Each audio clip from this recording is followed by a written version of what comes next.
चार ब्राह्मण पंचतंत्र कहानी। एक गांव में चार ब्राह्मण रहते थे।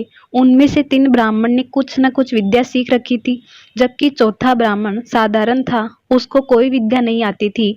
एक दिन तीन ब्राह्मणों ने शहर जाकर अपनी विद्या से कुछ धन कमाने का सोचा और वह शहर की ओर जाने लगे।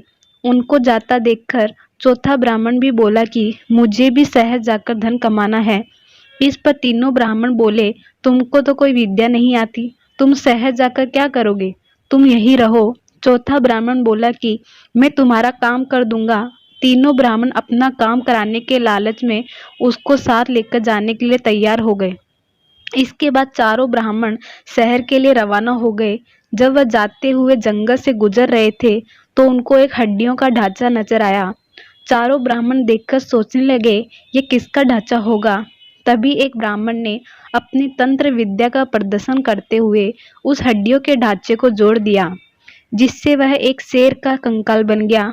इसके बाद दूसरे ब्राह्मण ने भी अपनी तंत्र विद्या को दिखाया और उस हड्डियों के ढांचे में मांस को भर दिया, जिससे वह पूरी तरह से शेर दिख रहा था, बस उसमें केवल जान बाकी थी। तीसरा ब्राह्मण कहाँ कम था, वह भी अपनी विद्या को सबके सामने दिखाना चाहता था। वह उस शेर से में जान डालने के लिए मंत्र पढ़ने लगा। यह देखकर चौथा ब्राह्मण बोला, तुम ये क्या कर रहे हो, तुम क्यों इसमें जान डाल रहे हो।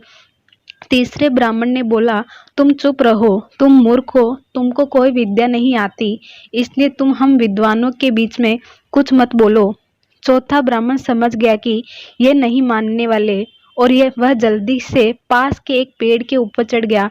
जैसे ही तीसरे ब्राह्मण ने शेर में जान डाल दी तो उस शेर ने तीनों ब्राह्मणों को खा लिया, क्योंकि उसको कोई मतलब नहीं था कि किसने उसको बनाया है। थोड़ी देर के बाद शेर वहां से चला गया और चौथा ब्राह्मण पेड़ से उतरकर एक गांव की ओर चला गया।